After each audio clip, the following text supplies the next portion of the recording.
The training hall fell silent as her opponent hit the mat. Chief Petty Officer Reed, 20 years Force Recon, undefeated instructor, tapped frantically and his arm locked in a position that defied physics. The SEALs who had mocked her all morning now stood frozen.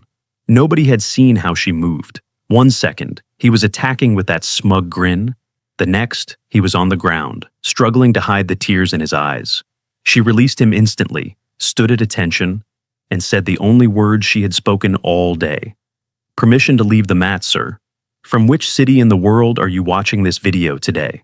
If you enjoy stories of hidden strength and unexpected heroes, consider subscribing for more." The training hall echoed with the sound of boots, grunts, and laughter. It was combat practice day at the SEAL compound, and the recruits had gathered around to watch the only female trainee step onto the mat. Lieutenant Ren Atreus stood at attention, her slim figure dwarfed by the massive men surrounding her. Unlike them, she didn't shift her weight or fidget. She remained perfectly still, her breathing so controlled it was barely visible. Dawn had broken over Coronado Naval Base 3 hours earlier. While most candidates were still in their bunks, Ren had been alone on the beach, moving through a series of fluid positions that resembled no standard military exercise. The morning fog had shrouded her form as she transitioned between stances with hypnotic precision, her movements almost meditative. A faint geometric tattoo peeked from her collarbone before disappearing beneath her training shirt. From his office window overlooking the training grounds, Commander Thaddeus Blackwood watched with a deep frown etched across his weathered face. The phone pressed to his ear carried the voice of an increasingly agitated Pentagon official. "This isn't a request, Commander. It's a direct order," the voice crackled. "With all due respect, sir, my program wasn't designed for social experiments," Blackwood replied, his eyes never leaving Ren's distant figure. "SEAL training has the highest dropout rate in the military for a reason. It breaks the strongest men we have. Her qualifications are exceptional. She deserves the opportunity to try. On paper, perhaps, reality is different. Your concerns have been noted, Commander. Make it work." The line went dead. Blackwood placed the phone down carefully, too carefully, betraying the tension in his hands. He watched as Ren completed her routine and jogged back to rejoin the other candidates assembling for morning roll call. Chief Petty Officer Lazarus Reed stood before the assembled trainees with the morning sun glinting off the long scar that bisected his jaw. His massive frame seemed hewn from granite, a physical manifestation of the SEAL program's unforgiving nature. His eyes, cold, assessing, swept over the candidates before locking onto Ren. "Attention!" he barked. 15 men and 1 woman snapped to perfect posture. Reed walked slowly down the line, his boots deliberately heavy on the concrete. He stopped at each candidate, finding microscopic flaws in their appearance, posture, or equipment. When he reached Ren, he paused longer. "Lieutenant Atreus," he said, voice pitched to carry. "Your presence here represents a fascinating shift in policy." Ren stared straight ahead. "Yes, sir." "I'm curious," Reed continued, circling her like a predator, "whether the standards were lowered or if you believe you can actually complete this program." Several of the male candidates exchanged glances, some smirking openly. "I'm here to meet the same standards as everyone else, sir," Ren replied evenly. Reed leaned closer, his voice dropping to a near whisper. "We'll see about that, won't we?" From further down the line, Ensign Dorian Frost watched the exchange with an intensity that differed from the others. Where they saw amusement, his eyes reflected calculation. The morning transitioned into the obstacle course, a brutal gauntlet designed to identify weakness. As Ren approached the rope climb, Lieutenant Sayer Quillen, positioned behind her, noticed something odd. "Lieutenant," he whispered urgently as she reached for the rope. "The securing knot's been tampered with." Ren's hand froze inches from the rope. She glanced back at Quillen, a momentary question in her eyes. "Just noticed it," he added quietly. "Someone's setting you up to fail." With a nearly imperceptible nod, Ren adjusted her approach, compensating for the weakened knot without drawing attention to it. She scaled the obstacle with efficient, economical movements, competent but deliberately unexceptional. From a viewing platform, Lieutenant Commander Phoenix Wolcott observed with narrowed eyes. "She's holding back," he remarked to Reed, who had joined him. "Or she's just barely keeping up," Reed countered. Wolcott shook his head. Watch her breathing pattern, too controlled for someone at their limit. Nearby, Petty Officer Rafferty Caldwell leaned towards several other candidates. $10 says she doesn't last the week, he whispered, loud enough for Wren to hear as she completed the course.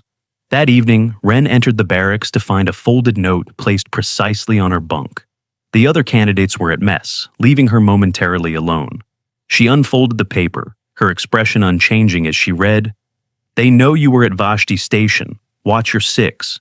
Without hesitation, she moved to the small trash can, struck a match, and burned the note completely, crushing the ashes afterward. The practiced efficiency of the movement suggested this wasn't the first time she'd destroyed sensitive information. A brief memory flashed through her mind. A remote compound nestled in rugged mountains, uniformed figures speaking a language that wasn't English. A stern older woman demonstrating a technique that no conventional military would teach. The sound of approaching voices snapped her back to the present.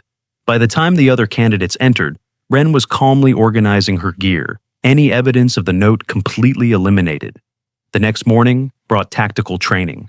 Lieutenant Commander Wolcott stood before a terrain model, outlining a mock mission scenario with multiple teams and objectives. For Alpha Team Lead, Wolcott announced, his eyes finding Wren, Lieutenant Atreus. A ripple of surprise moved through the group. Team Leader was a high-visibility position, one that typically went to candidates with proven leadership skills. The assignment wasn't an opportunity, it was a spotlight designed to illuminate failure. Wren accepted with a crisp, "Yes, sir," before examining the terrain model. After a moment, she began quietly reassigning positions and approach vectors, her changes subtle but significant. "That's not the standard approach," one candidate objected. "No," Wren replied simply, "it's not." She continued adjusting the plan without further explanation. Quillen studied her modifications with growing curiosity. Without comment, he positioned himself according to her instructions rather than the conventional formation. The others followed reluctantly, exchanging skeptical glances. The exercise proceeded, with Wren's unconventional approach initially causing confusion among her team. However, as the scenario unfolded, her adjustments revealed their purpose. She'd identified and compensated for 3 potential ambush points that standard protocol would have missed. As they completed the exercise, Chief Reed approached with a stern expression. The candidates gathered around, anticipating the usual brutal critique. "Combat assessment begins tomorrow," Reed announced, his gaze fixed on Wren. The statement hung in the air. Combat training wasn't scheduled for another week. "Some of us are curious," he added, just how much special treatment extends to combat qualifications. Wren's eyes betrayed the first real emotion any of them had seen from her. Not fear, but a quick calculating assessment, as if mentally preparing for a chess move she'd anticipated but hoped to delay. Through the training hall windows, she noticed Frost engaged in conversation with Commander Blackwood. Their body language suggested tension, with Frost gesturing emphatically while Blackwood maintained rigid posture. The exchange ended abruptly when Frost noticed Wren's attention, immediately straightening his stance and returning to the group. That night, after lights out, the faint glow of a computer terminal illuminated a shadowy figure accessing the personnel database. The screen displayed a heavily redacted file with Wren's photo in the corner. Most information was blacked out, but 3 words remained visible before the user quickly closed the file. Operation Eidolon Asset. Morning arrived with an unusual atmosphere in the training hall. Combat assessment typically involved only the candidates and instructors, but today, additional personnel lined the walls. Officers from other departments, training staff who rarely observed directly, and most notably, a civilian in an expensive suit speaking quietly with Commander Blackwood. Wren entered with the other candidates, her eyes briefly cataloging the unexpected observers before focusing forward. The civilian, Director Everett Hawthorne, though no one announced his name or position, watched her with particular intensity. Chief Reed stood at the center of the training mat, more formally dressed than usual, in a crisp uniform rather than PT gear. "Combat proficiency is fundamental to SEAL operations," Reed began, his voice carrying through the now silent hall. "Today's assessment will evaluate your hand-to-hand capabilities under pressure." He began pairing candidates for sparring matches, each demonstration more intense than standard training would normally permit. The matches weren't just exhibitions, they were battles for dominance. with Reed encouraging aggressive techniques that bordered on excessive. With each pairing, Ren remained unselected, standing at perfect attention as the matches progressed. Candidate after candidate completed their demonstrations until she alone remained unpaired. "Lieutenant Atreus," Reed finally called, stepping onto the mat himself. "Since this is an unusual situation, I'll conduct your assessment personally." A murmur ran through the observers. This wasn't standard protocol. Reed outranked and outweighed her significantly, and his combat record was legendary within the Special Forces community. As Ren moved to the center of the mat, Quillen stepped close enough to whisper, "He was Force Recon before SEALs. He won't just try to embarrass you." Ren gave no indication she'd heard him as she took her position opposite Reed. "Standard combat rules apply," Reed announced. "Assessment continues until submission, or I determine sufficient demonstration has occurred." The room fell silent as Ren removed her boots and socks, revealing a series of faded scars circling both ankles. The unusual markings momentarily caught Reed's attention, his eyes narrowing slightly before returning to her face. "Fighting stance, Lieutenant," he instructed, beginning to circle her. Ren assumed a basic military combative's position, nothing distinctive or unusual about her form. Reed continued circling, his much larger frame emphasizing the physical disparity between them. "The purpose of combat assessment," Reed called out for the benefit of all present, "is to determine whether a candidate has the physical capability to engage in close-quarters battle when necessary. Size, strength, and reach are significant advantages in real-world scenarios." He lunged suddenly, throwing a combination of strikes designed to overwhelm. Ren slipped each one with minimal movement, her feet barely shifting position as she redirected the force of his attacks. Reed's expression changed from dismissive to focused. He increased his tempo, throwing more complex combinations with genuine skill rather than the showy intimidation of the moments before. Ren continued evading, her movements economical and precise. "Defensive capabilities are noted," Reed said, his breathing still controlled. "Now demonstrate offensive technique." Ren initiated a basic attack sequence, which Reed easily deflected before countering with a grappling maneuver. As he secured her arm, the movement pulled her collar aside, exposing more of the geometric tattoo glimpsed earlier. From the sidelines, Blackwood visibly reacted to the sight, exchanging a meaningful look with Director Hawthorne. Across the room, Frost shifted his stance, his hand unconsciously moving closer to where his sidearm would normally be holstered. Reed, now fully engaged in the demonstration, executed a textbook sweep that caught Ren off balance. She rolled with the momentum, but took a glancing blow to the ribs as she recovered. The room erupted in calls and jeers from some of the candidates. For a fraction of a second, Ren's composure cracked. A memory flashed behind her eyes. Standing in a different uniform, surrounded by jagged mountain peaks. A stern older woman demonstrating a technique while speaking words that sounded like Russian, but weren't quite right. Reed pressed his advantage, moving in with newfound confidence. "This is why standards matter, Lieutenant," he said, launching into what was clearly intended as a finishing sequence. The shift in Ren's demeanor was subtle but profound, like a switch being flipped. Her eyes, previously maintaining professional detachment, now focused with laser intensity. The change was so quick that only those specifically watching for it would have noticed. Reed attacked with a powerful combination that should have ended the match. Instead, in a sequence so fluid it appeared choreographed, Ren redirected his momentum, executed a complex joint manipulation, and took him to the ground with clinical precision. The room fell completely silent. Reed lay face down on the mat, his arm locked painfully behind his back, Ren's knee applying precise pressure to his shoulder. For several seconds, no one moved or spoke. Then came the sound, Reed's free hand tapping repeatedly against the mat in submission. Ren released him instantly, rose to her feet, and stepped back, resuming her formal posture. Reed remained down momentarily, his face turned away from the observers as he composed himself, one hand massaging his shoulder.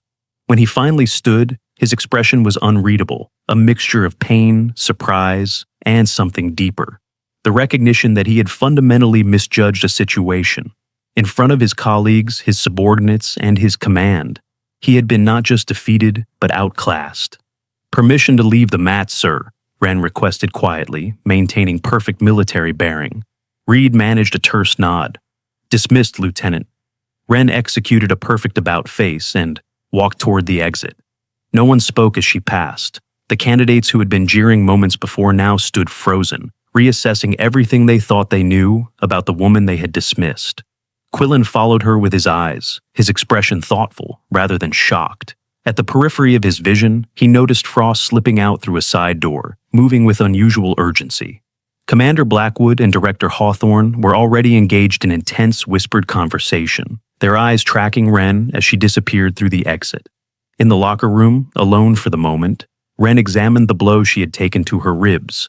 Lifting her shirt revealed not just the fresh bruise forming, but something more significant. Beneath an old scar was what appeared to be an embedded device, something technological and decidedly not standard military issue. Her fingers traced the outline of the implant as she took several measured breaths, centering herself. Whatever mission had brought her to this training program, whatever cover identity she maintained, the day's events had accelerated her timeline. She had revealed more than intended, and now the consequences would follow.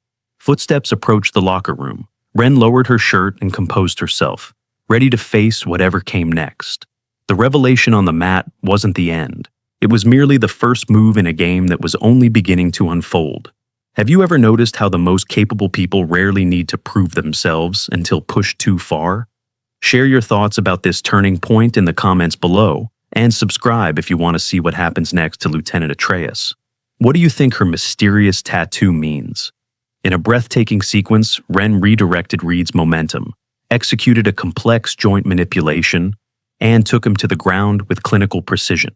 The room fell completely silent as Reed lay face down on the mat, his arm locked painfully behind his back, Wren's knee applying precise pressure to his shoulder. For several seconds, no one moved or spoke. Then came the sound, Reed's free hand tapping repeatedly against the mat in submission. Wren released him instantly, rose to her feet, and stepped back, resuming her formal posture. Reed remained down momentarily, his face turned away from the observers as he composed himself, one hand massaging his shoulder. When he finally stood, his expression was unreadable, a mixture of pain, surprise, and something deeper. The recognition that he had fundamentally misjudged a situation. In front of his colleagues, his subordinates, and his command, he had been not just defeated, but outclassed. "Permission to leave the mat, sir," Wren requested quietly, maintaining perfect military bearing. Reed managed a terse nod. "Dismissed, Lieutenant." Wren executed a perfect about-face and walked toward the exit. No one spoke as she passed. The candidates who had been jeering moments before now stood frozen, reassessing everything they thought they knew about the woman they had dismissed. Quillen followed her with his eyes, his expression thoughtful rather than shocked. At the periphery of his vision, he noticed Frost slipping out through a side door, moving with unusual urgency.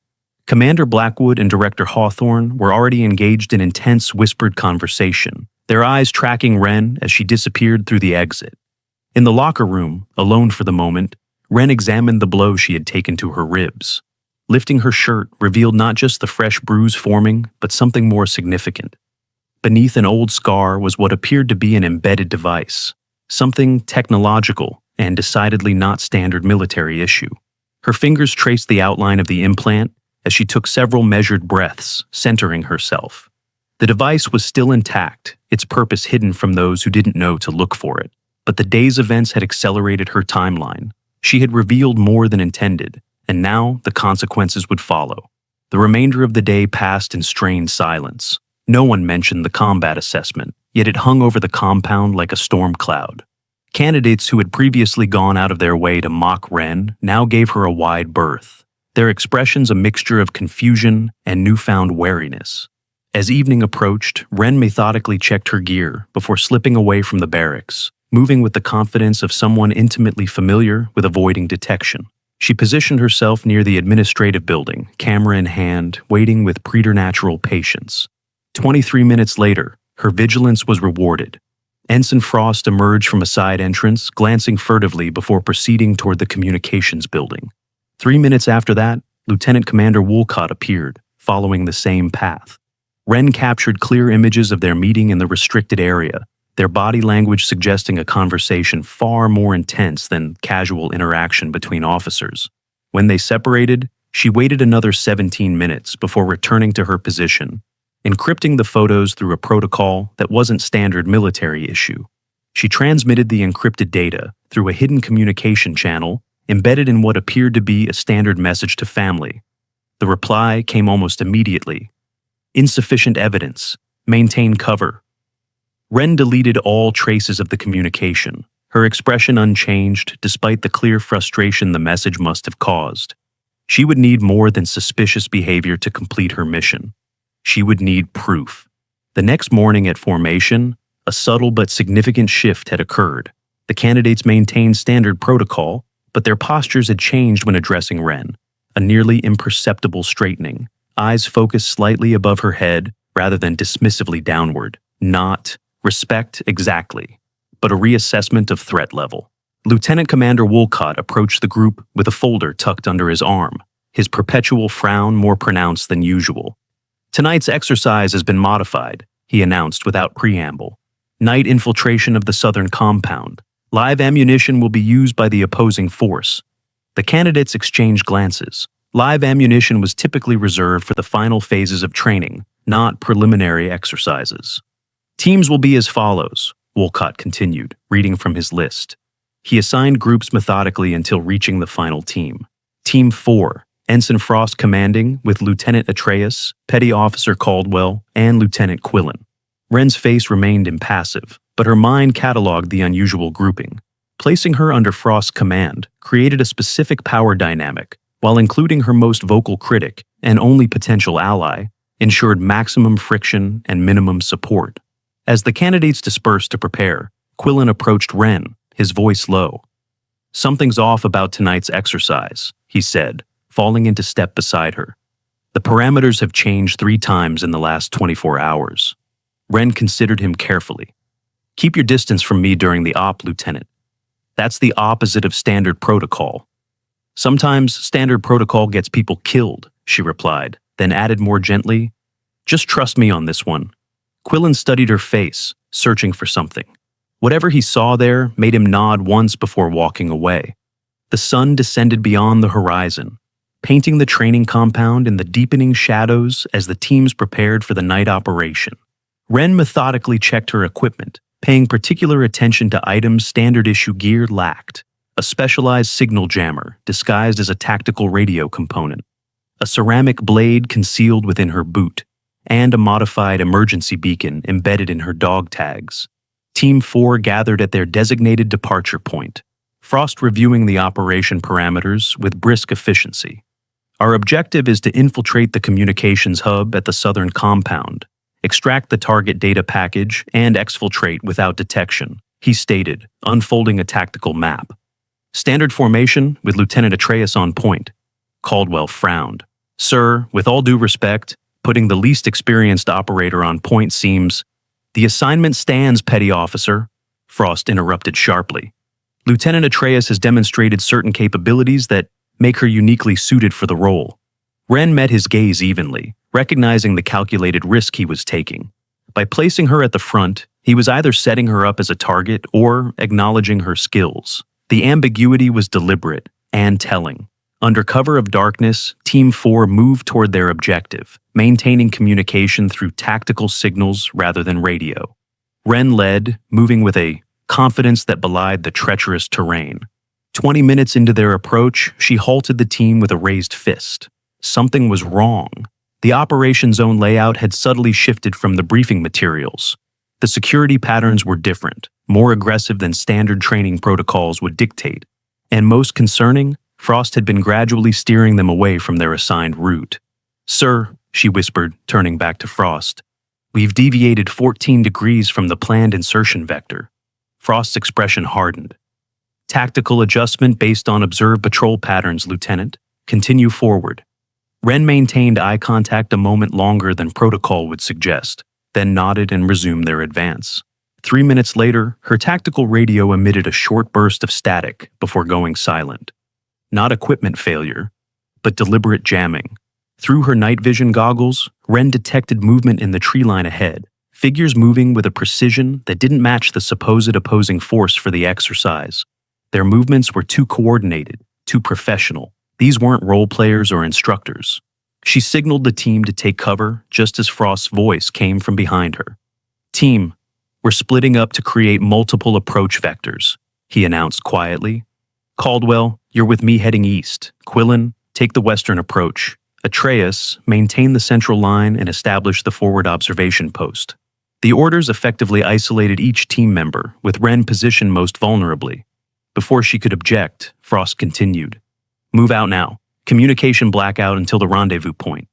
Quillen caught Wren's eye briefly, his expression questioning. She gave an imperceptible shake of her head, confirming his suspicions that something was very wrong. He nodded slightly before melting into the darkness, deliberately moving at an angle that would keep him closer to her position than Frost had ordered. Wren advanced alone, every sense heightened, moving with the silent precision of someone trained far beyond standard military protocols. Through her enhanced night vision, she observed 3 unauthorized personnel establishing positions around the supposed exercise area. Their equipment was non-standard, their tactics familiar in a way that sent ice through her veins. She had seen these exact formation patterns before, at Vashti Station, where 3 fellow operatives had disappeared without a trace. In that moment, Wren made her decision. The mission parameters had shifted from intelligence gathering to active threat response. Reaching into her boot, she retrieved the ceramic blade, feeling its familiar weight as she adjusted her grip. The sound came first, a distinctive crack that wasn't the blank ammunition used in training exercises. A live round splintered the tree beside her head. Wren dropped and rolled, processing the situation with cold efficiency. The shot had come. From the southeast, from a position that shouldn't have been occupied by any training personnel. A second shot followed, confirming her assessment. This was no training exercise. It was an ambush, designed specifically for her. Abandoning all pretense of standard SEAL candidate behavior, Wren moved with a fluidity and speed that revealed her true training. She neutralized the first attacker with a precision strike to the carotid artery, using techniques clearly beyond standard military curriculum. The second opponent required more force, a calculated series of joint manipulations that rendered him unconscious without permanent damage. As she secured his weapon, the unmistakable sound of a firefight erupted from the direction where Quillen had headed. Wren moved toward it without hesitation, her cover identity now secondary to the lives at stake. She found Quillen pinned down behind a fallen log, returning fire against unseen assailants. Blood darkened his sleeve, where a round had grazed his upper arm. "These aren't blanks," he gritted out as she slid into cover beside him. "No," she replied calmly, checking his wound with practiced efficiency. "This isn't an exercise. Who are they?" Wren's eyes scanned the darkness. "The wrong people asking the right questions." She handed him a field dressing. "Can you move?" He nodded grimly. "Where's Frost and Caldwell?" "Frost isn't who you think he is," she answered. "And right now, that's all you need to know. We need to get to the communications facility. That's the opposite direction from extraction." Wren checked the captured weapon, her movements betraying years of muscle memory, with firearms far beyond her supposed experience level. "Extraction isn't an option until we secure the objective." Quillen studied her for a long moment, the realization dawning that the woman beside him was not the SEAL candidate he'd thought her to be. "Who are you, really?" "Someone trying to keep you alive," she replied simply. "Your call, Lieutenant. Trust me or don't." Without further hesitation, Quillen nodded. "Lead the way." They moved through the darkness with coordinated precision, Wren setting a pace that pushed Quillen's considerable skills to their limit. As they approached the communications facility, they encountered 2 more hostiles, whom Wren neutralized with disturbing efficiency. Dawn was breaking by the time they reached the compound perimeter. The facility appeared normal, but the absence of standard security personnel told its own story. Something was very wrong. "Wait here," Wren instructed, preparing to advance alone. "Not a chance," Quillen countered. "Whatever this is, we do it together." Wren assessed him quickly, weighing operational security against practical necessity. "Fine, but from this point forward, you follow my lead without question. Understood?" He nodded grimly. They approached the facility's side entrance, finding it unlocked, another red flag. Inside, the corridor was empty, but the distinct sound of typing emanated from the main communications room. Wren signaled for Quillen to cover the rear as she advanced, weapon ready. At the entrance to the comm room, Wren paused, listening intently. One person inside, working rapidly at a terminal. She took a steadying breath, then moved with explosive speed, entering the room with her weapon trained on the figure at the console. "Stand down, Frost," she commanded. Ensign Frost looked up from the terminal, his expression surprisingly calm despite the weapon aimed at his head. A communications technician lay unconscious on the floor beside him, bound but apparently unharmed. "Lieutenant Atreus," he acknowledged. "Or whatever your real name is. I've been wondering when you'd arrive." "Step away from the terminal," she ordered. "Hands where I can see them." Frost complied slowly, raising his hands. "This isn't what you think. You're accessing classified communications protocols, using live ammunition in a training exercise, and coordinating with non-military personnel," Wren replied evenly. "It's exactly what I think." Quillen entered behind her, securing the door. "Caldwell?" "Unknown," Frost answered. "We were separated during the initial contact." Wren kept her weapon trained on Frost, her focus unwavering.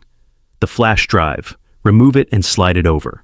Frost's expression changed, a hint of amusement crossing his features. "You think I'm the mole," he said, realization dawning.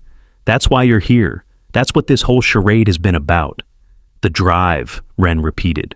Frost slowly reached into his pocket and extracted a small flash drive, placing it on the console. "Before you make a critical mistake, Lieutenant, you should know that I've been tracking the same security breach you have." Convenient explanation. "It's the truth," Frost insisted. "I'm counterintelligence, assigned to investigate information leaks from SEAL team operations in the South China Sea."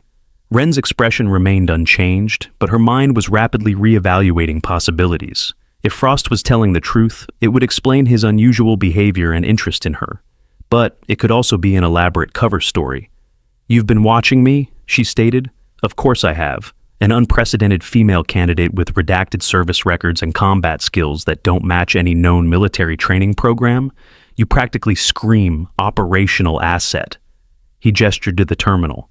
"I was trying to access communication logs to identify who's been transmitting classified data off-site." Quillen looked between them, clearly struggling to process the implications. What the hell is going on here?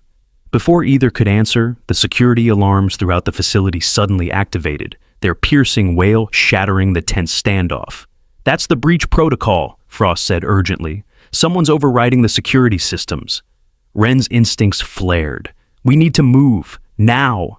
The three of them exited the communications room, moving with tactical precision toward the facility's main security hub. As they rounded the corner, they encountered Commander Blackwood and Chief Reed leading a response team, weapons drawn. "Stand down," Blackwood ordered upon seeing them. "Sir," Wren acknowledged, lowering her weapon but maintaining her alert posture.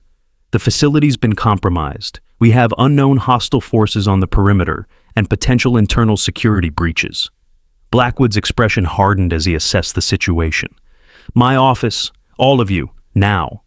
The command center was in controlled chaos as they passed through, security personnel responding to multiple alerts across the compound. Blackwood led them to his office, where they found Director Hawthorne already waiting, his typical bureaucratic demeanor replaced by focused intensity.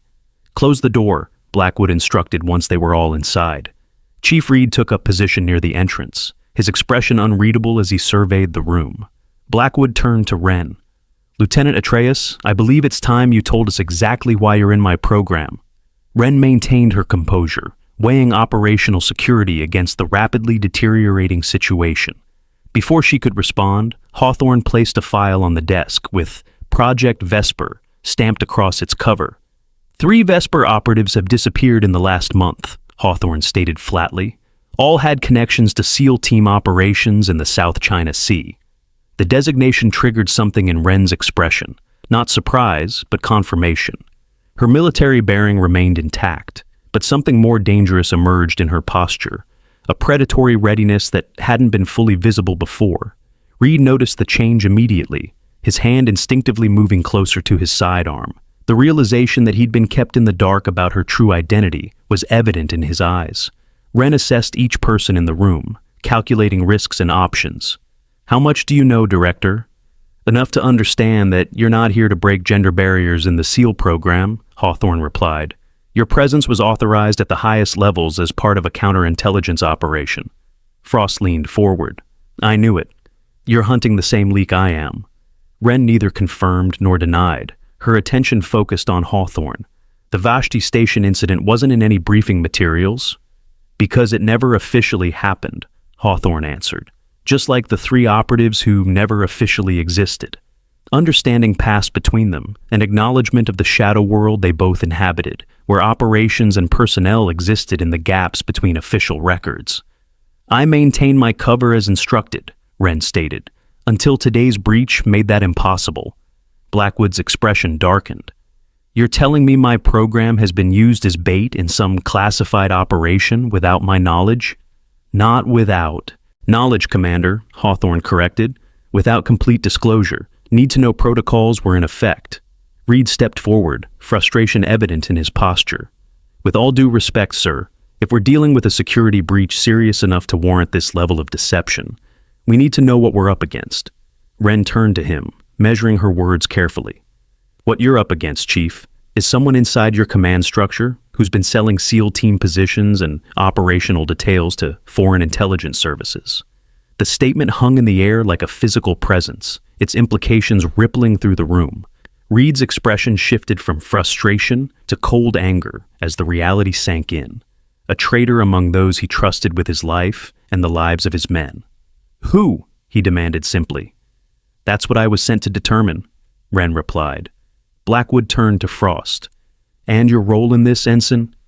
Naval Intelligence assigned me to investigate the same security breaches, sir, Frost explained, but through conventional channels. I wasn't aware of Lieutenant Atreus's involvement until today. The security alarm suddenly silenced, plunging the room into an eerie quiet that felt more threatening than the noise. That's not standard protocol, Blackwood said, moving toward his computer terminal. Security systems shouldn't disengage without command authorization. As he accessed the security feed, the image on screen revealed a shocking scene. Lieutenant Commander Wolcott entering the weapons storage facility, accompanied by two unidentified men in tactical gear. Wolcott, Wren and Frost said simultaneously. The realization crystallized in the room. Wolcott was the mole, and he was making his move. Before anyone could respond, the building shook with the unmistakable concussion of an explosion. Emergency lights activated as the main power failed, casting the office in a red glow that turned everyone's expressions blood-like and alien. He's creating a diversion, Wren stated, already moving toward the door. The weapons facility is secondary. What's his real target? Blackwood's expression went slack with realization.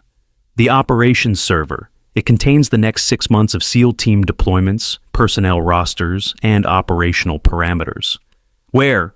Wren demanded. Sub-level 2, East Wing, Reed answered. Biometric access only. Frost checked his weapon. He'll need Caldwell's access. He's the only one besides Commander Blackwood with the clearance. Caldwell wasn't separated during the exercise, Wren realized aloud. He was part of this. Another explosion rocked the building, closer this time. Alarms from multiple systems created a cacophony of urgent warnings. We need to move, Wren stated, her tone leaving no room for debate, despite her nominal rank being the lowest in the room. Reed nodded grimly, his earlier antagonism replaced by professional focus. Command Center first. We need to assess the situation and coordinate response teams. As they exited the office, they found the corridor filled with smoke. Emergency response protocols had engaged throughout the facility, with personnel rushing to designated positions amidst the chaos. The group fought their way through the confusion, Wren taking point with a natural authority that no one now questioned. As they approached the command center, a figure emerged from the smoke ahead. Lieutenant Quillen, supporting an injured security officer. Multiple breaches, Quillen reported tersely. They've taken out the primary and secondary communications arrays. We're blind and deaf. Casualties? Reed asked. Unknown. At least 4 wounded that I've seen. No confirmed fatalities yet. Wren assessed the situation with cold efficiency. They're isolating the facility before extracting their primary target. Classic exfiltration protocol. She turned to Blackwood. Sir, we need to lock down the operation server immediately. If Wolcott accesses those files, the damage will be catastrophic. Blackwood nodded grimly. Reed, take a team and secure the weapons facility. Frost, Coordinate with perimeter security to prevent any unauthorized departures. Lieutenant Atreus and I will secure the server room." The group split up, each moving with purpose through the chaos. As Wren and Blackwood fought their way toward the east wing, the facility's emergency systems continued to flash warnings of multiple security breaches. "How did you know?" Blackwood asked as they descended toward sub-level 2. "About Wolcott." "I didn't," Wren admitted. "Not definitively. He was one of 3 primary suspects." "And the other 2?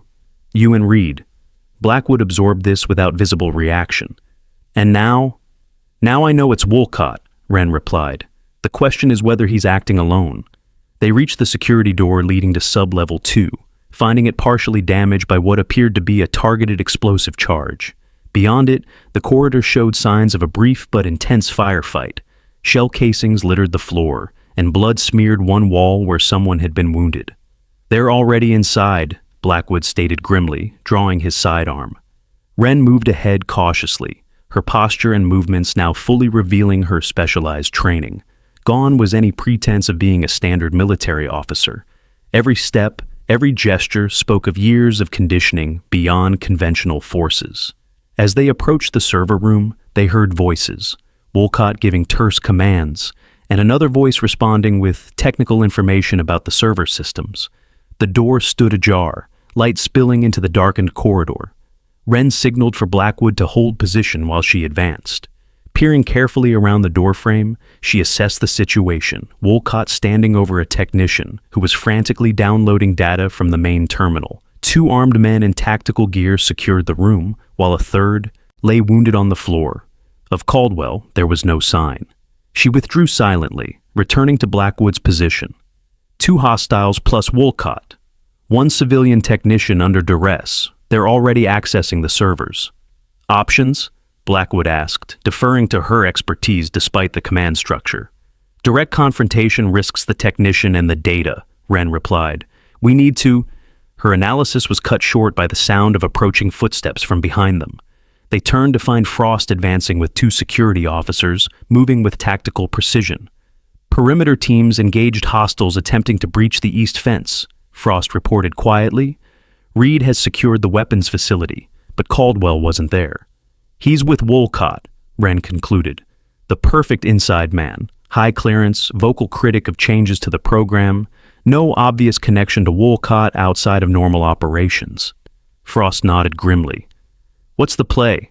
Before Wren could answer, a new sound emerged from the server room, the distinctive metallic slide of an ammunition clip being loaded.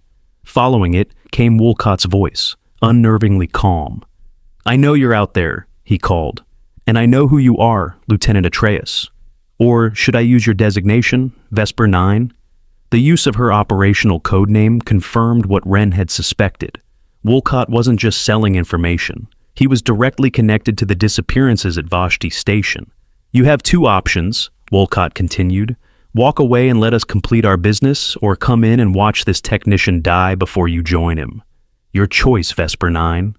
Blackwood looked to Wren, a silent question in his eyes. She gave an imperceptible nod, a plan already forming. Whatever happened next would reveal exactly who she was and what she was capable of. The cover identity she had maintained so carefully would be irreversibly compromised.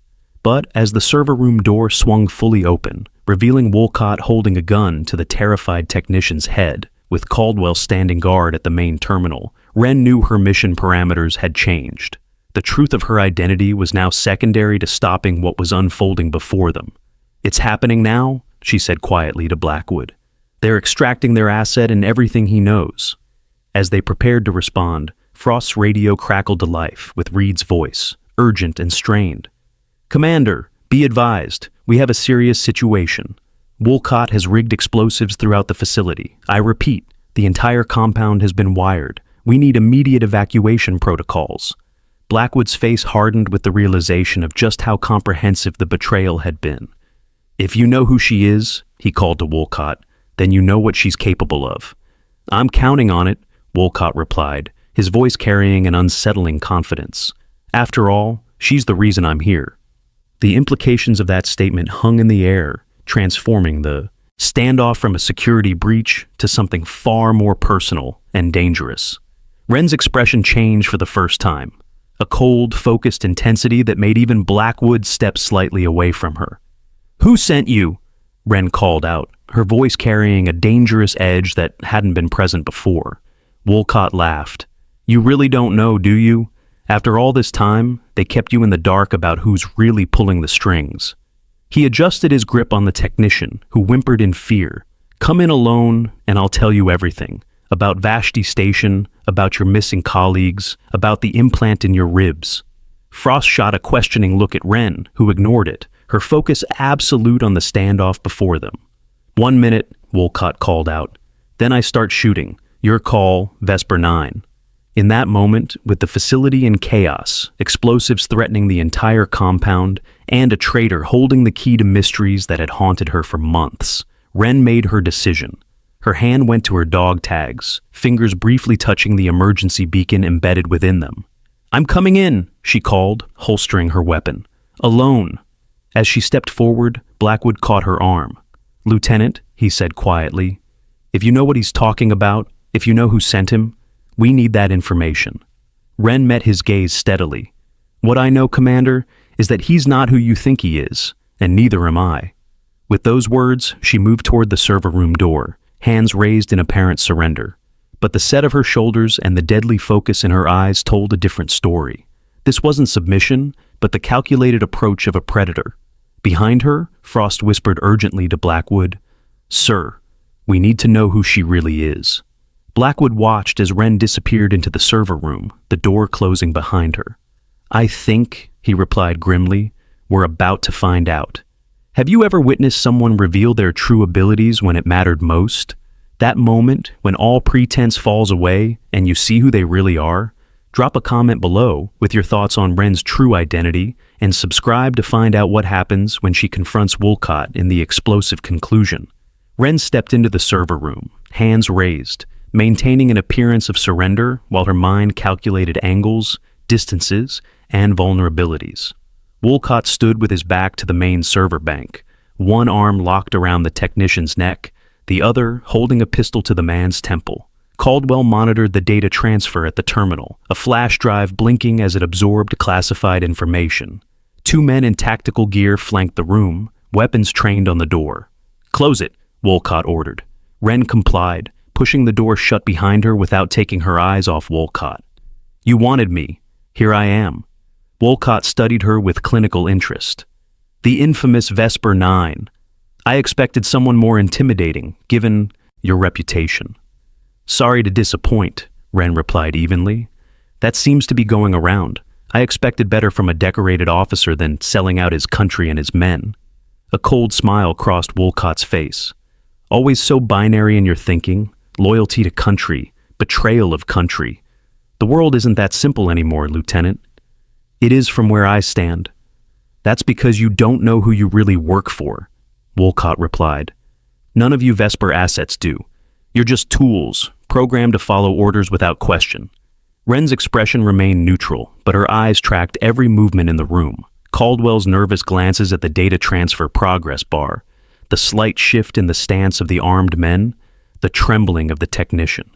"You said you'd tell me about Vashti Station," she prompted. "About my missing colleagues." Wolcott's smile widened. "They're not missing, Vesper 9. They're evolved. They finally learned the truth about the program, about the implants, the conditioning, all of it, and they made the rational choice."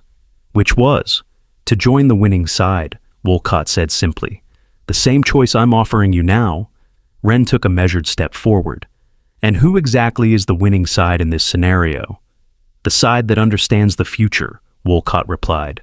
"The side that's been funding your program from the shadows all along, using American military infrastructure to train their own elite assets."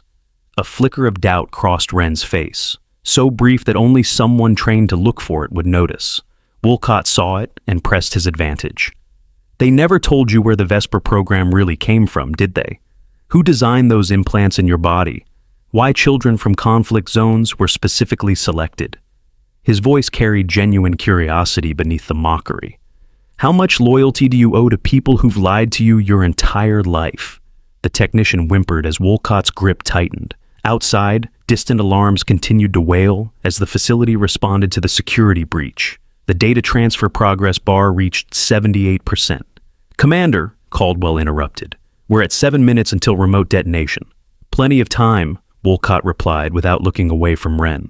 "Well, Vesper 9, what's your answer? Join us and learn the truth about who and what you are, or die here with these patriots." Wren lowered her hands slowly. "You're forgetting something important, Commander." "What's that?" Her eyes hardened. "I was never unarmed." In one fluid motion almost too fast to follow, Wren extracted the ceramic blade from her boot and sent it spinning through the air. The knife embedded itself in Wolcott's shoulder, causing him to jerk backward and release the technician. Simultaneously, she launched herself forward, covering the distance between them with explosive speed.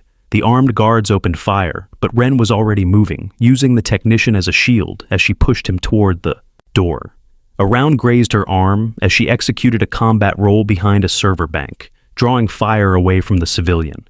"Get out!" she shouted to the technician, who needed no further encouragement to flee.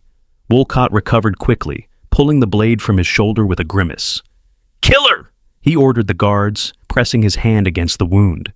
The room erupted in gunfire, bullets pinging off metal server housings as Wren navigated the confined space with preternatural awareness. She moved like a shadow, appearing briefly to draw fire before vanishing again, steadily working her way toward the first guard.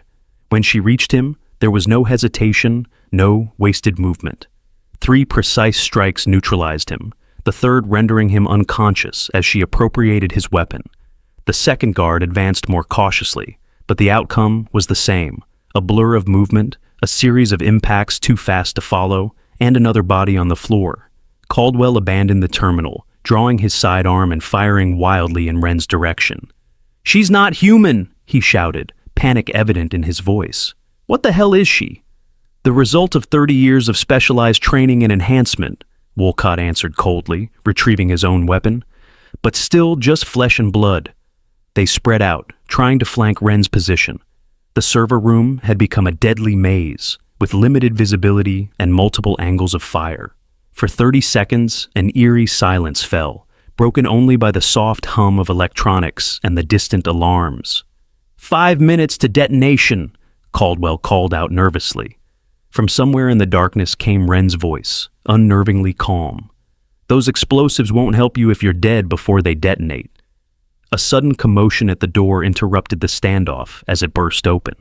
Frost and Reed entered in tactical formation, weapons raised. "Federal agents!" Frost shouted. "Drop your weapons!" The distraction was all Wren needed. She emerged from cover, targeting Caldwell first, with a precise shot to his shoulder that sent him sprawling. As she turned toward Wolcott, she found him already moving, not toward her, but toward the terminal, where a small device had been concealed beneath the keyboard. "Stop him!" she shouted. "He has a remote detonator." Reed fired, the round catching Wolcott in the leg, but not before his hand reached the device. His finger hovered over the trigger, his eyes locked with Wren's.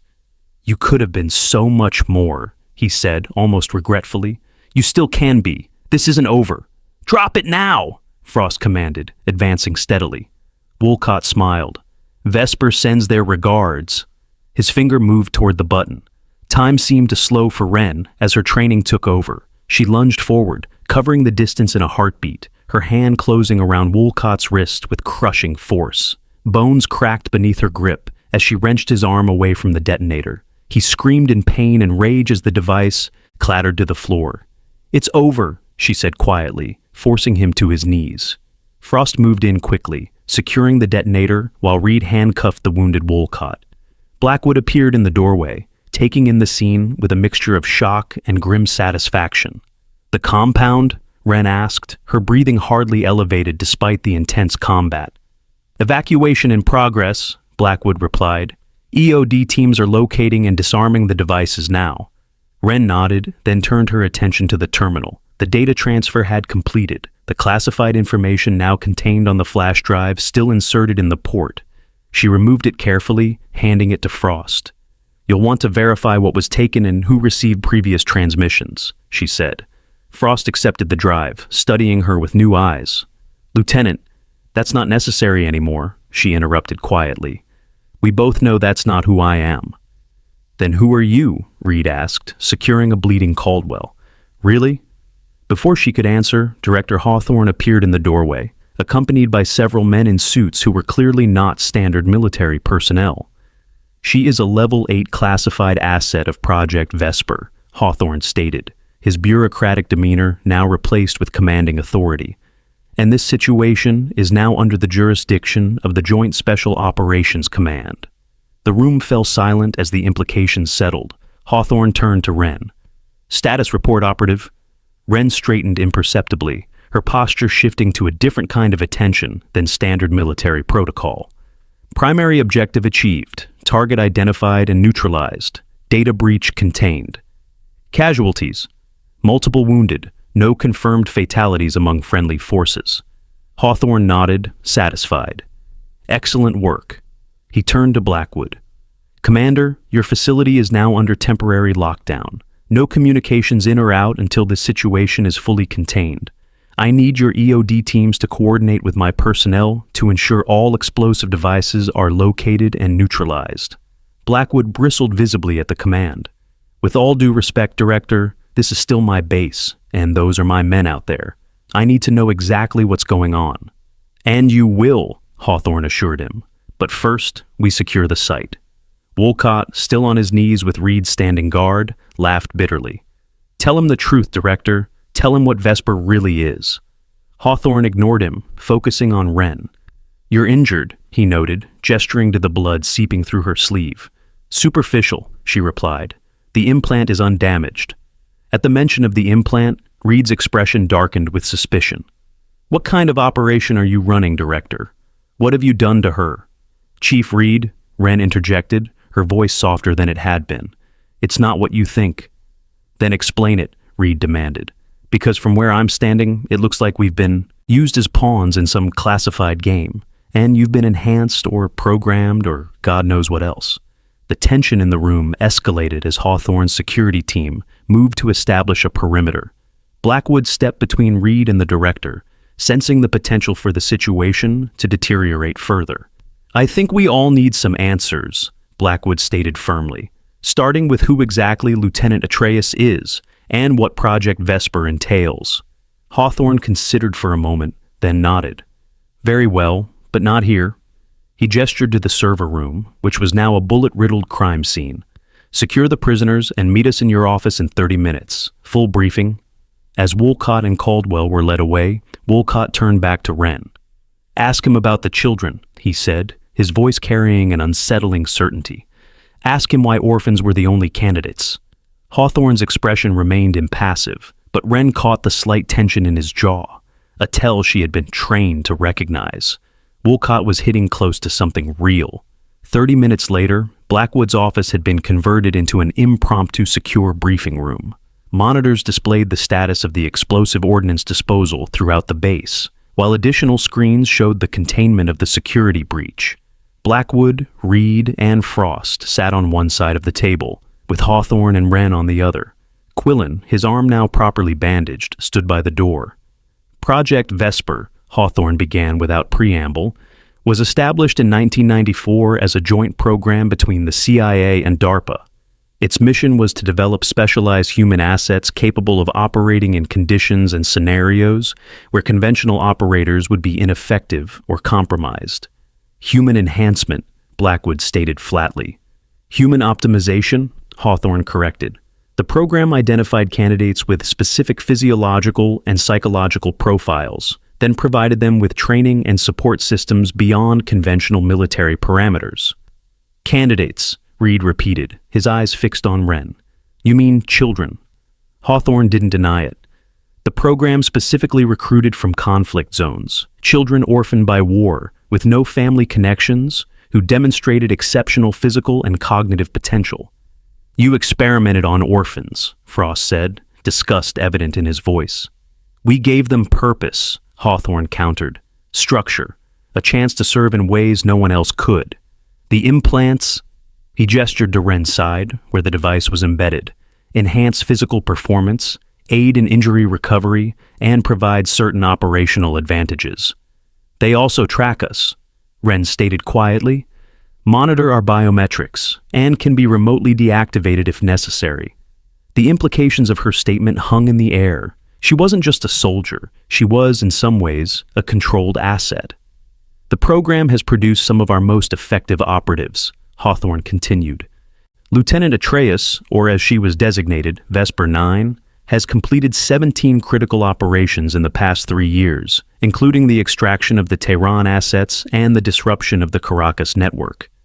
None of which officially happened, Blackwood noted. Precisely. Reed leaned forward. And her presence in my training program? After the Vashti Station incident, where 3 Vesper operatives disappeared during a joint operation with SEAL Team 4, we had reason to believe someone inside the SEAL command structure was compromised, Hawthorne explained. Vesper 9 was assigned to identify the mole by participating in the training program as a candidate. As bait, Reed corrected harshly. As a uniquely qualified investigator who could operate without raising suspicion, Hawthorne countered. Her unprecedented status as the first female SEAL candidate created the perfect cover. Everyone was so focused on whether she could physically handle the program that no one questioned her background too closely. Except Frost, Wren added, glancing at the ensign. Naval intelligence had the same suspicions and placed their own operative in the program. Frost nodded. Though I had no idea about Project Vesper, my brief was simply to identify the security leak. Blackwood turned to Wren. And Wolcott?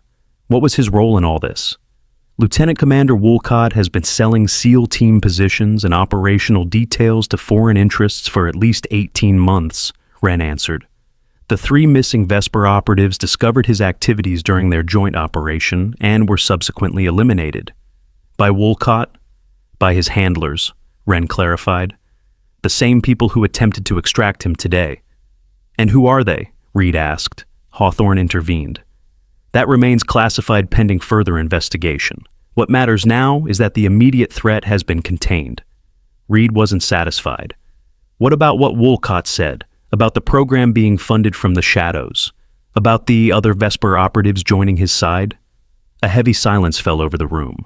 Wren looked to Hawthorne, who seemed uncharacteristically hesitant. We have reason to believe, Hawthorne finally said, that certain elements within Project Vesper may have been compromised. The full extent of the situation is still being assessed. In other words, Blackwood translated, you don't know who to trust. Operational security is our highest priority, Hawthorne replied diplomatically. Wren's expression remained neutral, but Reed, now attuned to her subtle tells, noticed the slight tension around her eyes. Whatever Wolcott had said in the server room had planted a seed of doubt, one that Hawthorne's careful non-answers were only nurturing.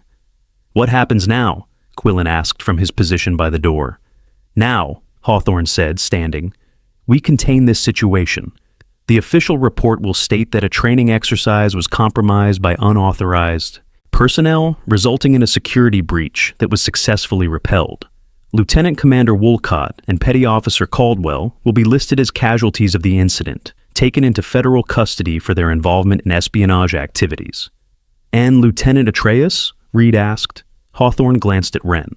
Her mission here is complete. She'll be reassigned according to operational requirements. Back to being a ghost, Blackwood said, understanding dawning in his eyes. No record, no recognition, no identity beyond the mission. It's what I was trained for, Wren replied simply. The briefing concluded with operational details and containment protocols. As the others filed out, Reed lingered, clearly wanting a private word with Wren. Hawthorne noticed and tactfully excused himself, leaving them alone in the office. For a long moment, neither spoke. Reed, the man who had publicly humiliated her, who had been defeated by her in combat, who now understood she could have neutralized him at any point during their training, seemed to be struggling to find the right words. I misjudged you, he finally said. You were meant to, Wren replied. That was the point. No, Reed shook his head. Not your abilities. Those I saw immediately, even if I didn't understand their source. I misjudged your character, your commitment. Wren studied him, genuinely surprised by the admission. How old were you? Reed asked. When they recruited you? 7, she answered after a brief hesitation. After the bombing in Grozny, my family was killed. I had nowhere to go. And they gave you a purpose, Reed said, echoing Hawthorne's words. They gave me skills, Wren corrected. I found my own purpose. Reed nodded, understanding the distinction. What Wolcott said about the program, about who's really behind it, did any of that ring true? Wren considered her response carefully. In my experience, traitors often mix truth with lies to create doubt. It's an effective tactic. That's not an answer. It's the only one I have right now, she replied honestly. But I intend to find more. Reed studied her face, recognizing the quiet determination there. If you need help— I work alone, Chief, she interrupted gently. Always have. Maybe that's part of their conditioning, Reed suggested. Keep you isolated, dependent only on the program, no outside connections or loyalties. The observation struck closer to home than Wren wanted to admit. After a moment, she extended her hand. Thank you, for the lesson on the mat. Reed accepted the handshake, a wry smile touching his lips. I think I was the one who learned something that day. We both did, she replied. Sometimes the strongest warriors are the ones no one notices until it's too late, he finished. I won't forget it. 3 days later, the Naval Special Warfare Training Facility had returned to a semblance of normalcy. The official story, a security breach during a training exercise, had been accepted without too many questions, the classified details buried beneath layers of national security protocols. Wolcott and Caldwell had been quietly transferred to federal custody, their betrayal known only to those with the highest clearance levels. In the main briefing room, Commander Blackwood addressed the assembled SEAL candidates and instructors, his expression solemn. Recent events have reminded us of a fundamental truth about our profession, he began. The greatest threats we face are not always obvious. The strongest assets we have are not always the ones who draw attention to themselves. The candidates listened attentively, many still processing the events of the past few days. Among them, Quillen sat with his arm in a sling, his expression thoughtful. Effective immediately, Blackwood continued. We are implementing changes to our training protocols. Chief Reed will be introducing new combat methodologies designed to enhance our operational capabilities in unconventional scenarios. Reed stepped forward, scanning the assembled trainees before speaking. For 20 years, I've defined what I thought a warrior should be, he stated, his voice carrying easily through the room. I was wrong. True strength isn't always about size, or conventional power, or fitting a predefined mold. Sometimes it's about precision, adaptability, and seeing what others miss. A murmur ran through the candidates as they recognized the shift this represented, not just in training methodology, but in fundamental philosophy. Lieutenant Atreus, Reed continued, using her military designation, despite knowing it wasn't her true identity, demonstrated capabilities that many of you dismissed because they didn't match your preconceptions. That's a weakness we cannot afford in the field. Quillen raised his hand. Sir, will the lieutenant be returning to the program? Reed exchanged a glance with Blackwood before answering. Lieutenant Atreus has been reassigned to specialized duties. Her contributions to this program, however, will be incorporated into our training moving forward. What Reed didn't mention, what only he and Blackwood knew, was that Wren had departed the base before dawn, leaving behind only a brief message. Trust the training, not the source. I'll be in touch. The following morning, as the sun rose over Coronado Naval Base, Reed found himself on the same stretch of beach where he had first observed Wren performing her unusual morning routine. To his surprise, several candidates were there, including Quillen, attempting to replicate the fluid movements they had seen her execute. Their forms were rough, unrefined, but there was genuine effort in their attempts, a recognition that there was value in approaches different from what they had always known. Reed watched for several minutes before removing his boots and joining them, his own powerful frame initially awkward as he attempted the unfamiliar stances. The candidates paused, surprised by their instructor's participation, before continuing with renewed focus.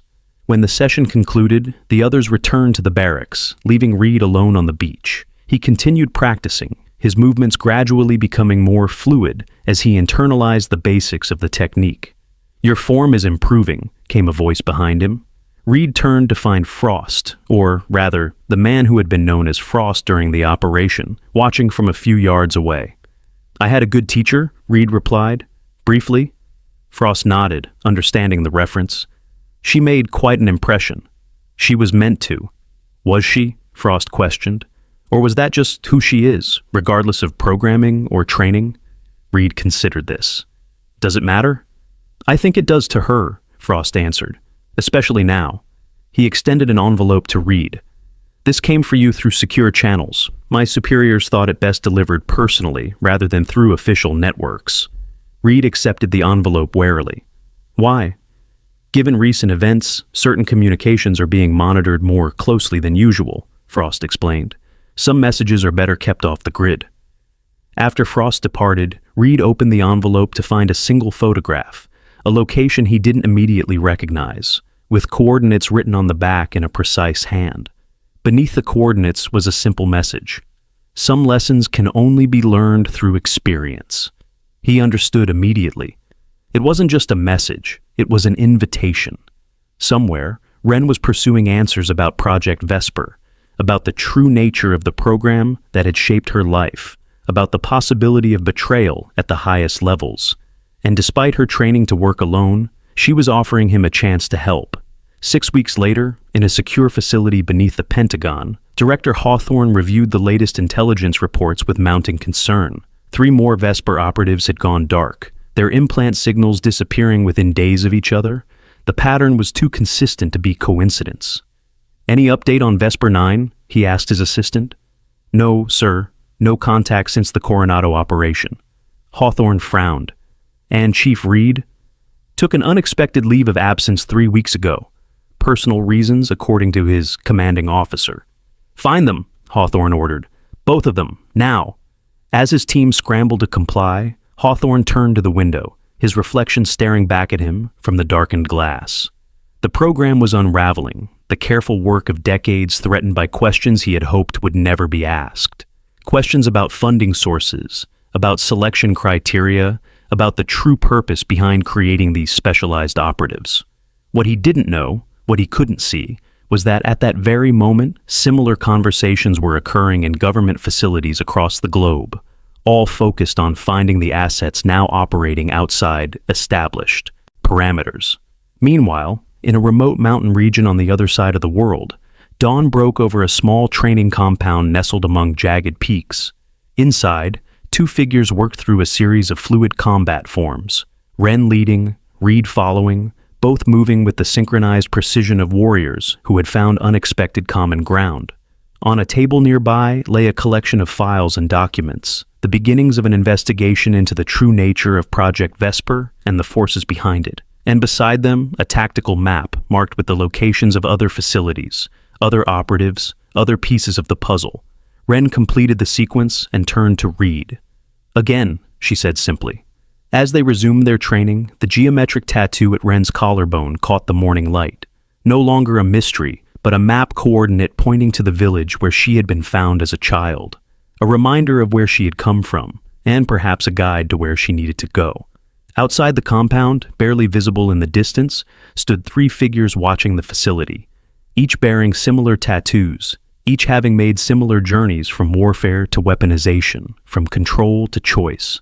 Each having decided, like Wren, that the strongest warriors are not always those who follow orders without question. They were the ones no one noticed until it was too late, and now they had been noticed. Wren paused mid-movement, her senses alerting her to the watchers on the perimeter. A small smile touched her lips as she recognized them, not as threats, but as allies, fellow ghosts emerging from the shadows. "We have company," she said to Reed. He followed her gaze to the distant figures. Friends or enemies? Wren considered the question with new perspective. After a lifetime of operating in a world of absolute loyalty and clear missions, she was navigating uncharted territory, questioning her origins, her purpose, her future. But not alone, not anymore. Neither, she answered finally. Something else entirely. As the sun continued its rise over the mountains, Wren returned to her training forms, each movement a reaffirmation of her skills and a reclamation of her identity beyond the program that created her. The true test, and the true mission, was just beginning. Have you ever discovered that something you believed in wasn't what it seemed? That moment when the foundations shift beneath your feet and you have to decide what truly matters? Share your thoughts about loyalty, identity, and finding your own path in the comments below. And if you want to see more stories about hidden strength and unexpected heroes, subscribe to join our community of storytellers and truth seekers.